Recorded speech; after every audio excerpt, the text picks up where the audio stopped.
Salut à tous et bienvenue dans mon dojo, je suis le Sensei et aujourd'hui on va parler culture martiale.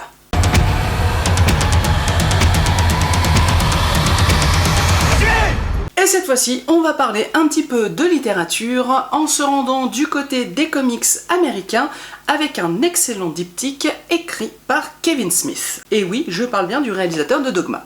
Un homme qui est un geek assumé et qui n'est pas étranger à l'écriture de comics, puisqu'il est l'auteur de nombreuses aventures de différents super-héros chez les écuries DC et Marvel, comme avec Batman, Spider-Man, Daredevil ou encore Green Arrow. Mais on ne va pas parler de tous ces personnages aujourd'hui, non, aujourd'hui on va parler d'un autre personnage, un personnage bien trop peu connu à mes yeux, et je trouve ça véritablement dommage.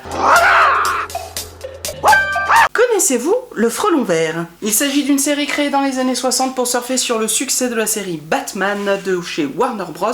La série a été créée par William Dozier et elle s'inspire d'un feuilleton radio des années 40. On y suit les aventures de Britt Reed, rédac-chef du Daily Sentinel le jour et héros masqué la nuit, connu sous le nom du Frelon Vert. Il est toujours accompagné de son acolyte Kato, majordome pour Britt Reed et surtout expert en arts martiaux et interprété par Bruce Lee lui-même dans sa toute première apparition télévisuelle. Mais on aura l'occasion de reparler de la série plus tard, car il y a beaucoup de choses à dire dessus, et que le comics dont nous allons traiter aujourd'hui a sa propre histoire. Le scénario de cette BD a été initialement commandé par Miramax à Kevin Smith afin de faire un film sur le Frelon Vert.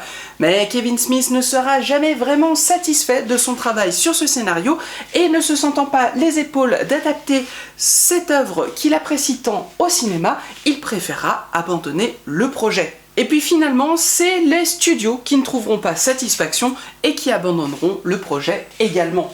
Il sera finalement recontacté quelques années plus tard par une société de produits dérivés qui lui demandera alors d'écrire pour elle une BD sur le Frelon Vert. Pas franchement emballé dans un premier temps, puisque le Frelon Vert est pour lui un mauvais souvenir de travail, Kevin Smith commence par refuser l'offre avant qu'il lui soit proposé d'utiliser son scénario avorté de film afin qu'il soit porté sur les planches d'une BD. Plus confiant dans sa maîtrise de ce média, Smith acceptera alors finalement l'offre. Le scénario sera alors racheté à Miramax, qui le possédait encore à ce moment-là, puis il sera retravaillé pour coller un petit peu plus aux standards des bandes dessinées et pour terminer son histoire, puis il sera mis en storyboard et enfin en une BD mensuelle de 10 tomes au total et sorti en France en 2010 chez Panini Comics sous la forme d'un intégral de 2 tomes. L'histoire prend alors place bien des années après les aventures du Frelon Vert telles qu'on pourrait les connaître à travers la série diffusée dans les années 60,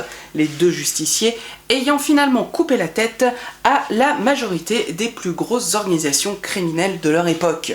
Britt Reed a alors repris à plein temps son poste de directeur du Daily Sentinel et de journaliste, et il mène aujourd'hui ses combats uniquement sur le papier de son journal, et plus à l'extérieur, dans les rues, à la force de ses poings.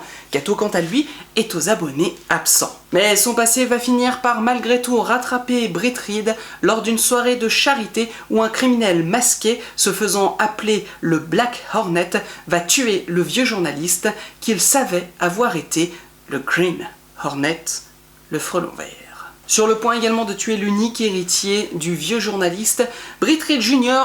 va être sauvé in extremis de l'attaque du Black Hornet par l'arrivée impromptue d'une femme justicier. Le Black Hornet mis en déroute, la jeune justicière va emmener avec lui Britt Jr. afin de le mettre en sécurité et de lui dévoiler toute la vérité sur la vie passée secrète de son père, afin qu'il en reprenne le flambeau. Le problème ? Eh bien, Junior ne s'entendait pas vraiment avec son père et il a plutôt un tempérament capricieux. Loin d'être un modèle de vertu, il est plutôt fêtard et est loin d'être le dernier à faire des conneries. Aura-t-il les épaules et le talent nécessaires afin de reprendre le flambeau et d'endosser à son tour l'identité du Green Hornet et ainsi mettre à mal le Black Hornet et venger la mort de son père? Franchement, ce comics est génial. Voilà. Voilà. Il a raison. L'histoire est tout à fait captivante, les dessins réalisés par Jonathan Lowe sont vraiment magnifiques et les chorégraphies de combat sont aussi belles et jouissives et dynamiques que si elles avaient été chorégraphiées et filmées pour un film réel. Et puis c'est un récit complet, un début, un milieu, une fin, et ça, franchement, ça fait plaisir parce que c'est loin d'être toujours le cas dans le monde des comics américains, même si j'avoue, on en aurait bien repris un petit peu après tout ça.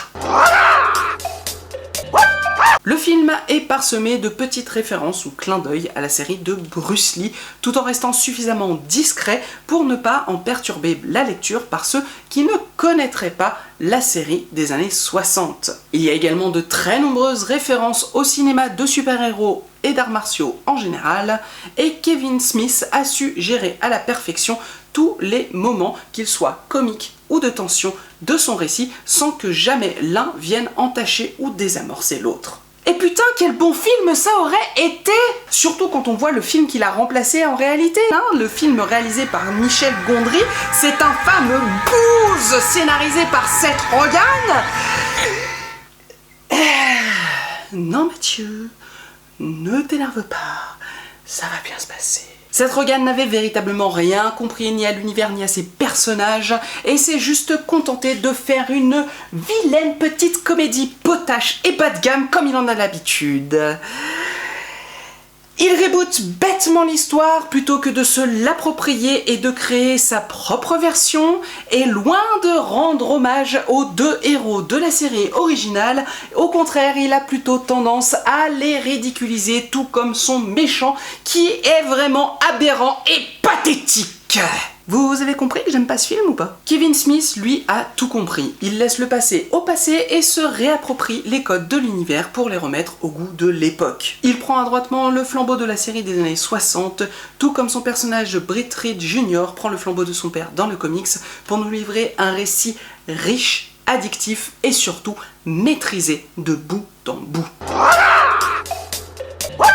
Et bien entendu, dans ce récit, les arts martiaux ne sont pas en reste. Smith, voulant être fidèle à l'esprit de la série des années 60, qui mettrait largement l'accent sur les talents martiaux de Bruce Lee, Kevin Smith utilise ici le Jeet Kune Do pour nous offrir des scènes de combat véritablement extra, toutes véritablement dignes des meilleurs films d'arts martiaux modernes. Mention spéciale au personnage de Mulan, notre Kato moderne et féminine ultra badass qui servira également de compagnon d'armes et de professeur à notre personnage principal. Enfin bref, vous l'avez compris, j'adore ce comics et je vous en recommande très fortement la lecture. Il est relativement facile à trouver en occasion puisqu'il n'est plus publié aujourd'hui, malheureusement. Enfin voilà, c'est tout ce que je peux vous dire sur les comics Le Frelon Vert de Kevin Smith. J'espère que la vidéo vous a plu. Si c'est le cas, vous connaissez la musique. Vous pouvez toujours liker, partager, vous abonner en activant la cloche et même lâcher un petit commentaire.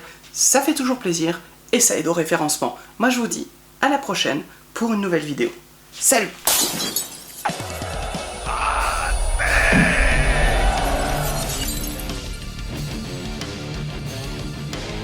Be formless, shapeless, like water. And you put water into a cup, it becomes the cup. You put water into a bottle, it becomes the bottle. You put it in a teapot, it becomes the teapot. And water can flow or it can crash. Be water, my friend.